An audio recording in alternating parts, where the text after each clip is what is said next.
सातारा येथील जिल्हा न्यायालयाच्या मुख्य रस्त्यावर महाविद्यालयीन तरुणांच्या 2 गटात तुंबळ हाणामारी झाली।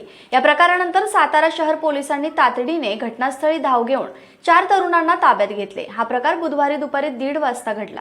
याबाबत पोलिसांनी दिलेली माहिती अशी की महाविद्यालय सुटल्यानंतर काही मुले चालत सहकार न्यायालयाच्या समोरील रस्त्यावरून जात होती। त्यावेळी काही मुले पाठीमागून आली। या मुलांनी पुढे गेलेल्या मुलांवर अचानक हल्ला केला। त्यानंतर दोन्ही गट एकमेकांना भिडले। भर रस्त्यातच मारामारीचा प्रकार सुरू होता। काहींनी या प्रकाराचा व्हिडिओ शूट करून सोशल मीडियावर व्हायरल केला। या वादावादीची माहिती सातारा शहर पोलिसांना मिळाल्यानंतर पोलिसांनी तातडीने घटनास्थळी धाव घेतली। पोलीस आल्याचे समजताच काही तरुण पसार झाले, तर 4 तरुणांना ताब्यात घेण्यात पोलिसांना यश आलं। पोलीस ठाण्यात आणल्यानंतर त्यांची पोलिसांकडून कसून चौकशी सुरू होती।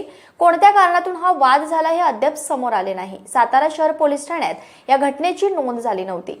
महाविद्यालयीन मुलांमध्ये 2 गटात सातत्याने वाद होत आहेत। काही दिवसांपूर्वी बस स्थानक परिसरातही अशाच प्रकारे वाद झाला होता। मात्र मुलांनी आपापसात हा वाद मिटवल्यामुळे पोलिसांपर्यंत पोहोचला नाही। अलीकडे महाविद्यालयीन मुलांमध्ये टोळी युद्ध घडत असून पालकांनी आपल्या मुलांवर लक्ष ठेवणे गरजेचे आहे।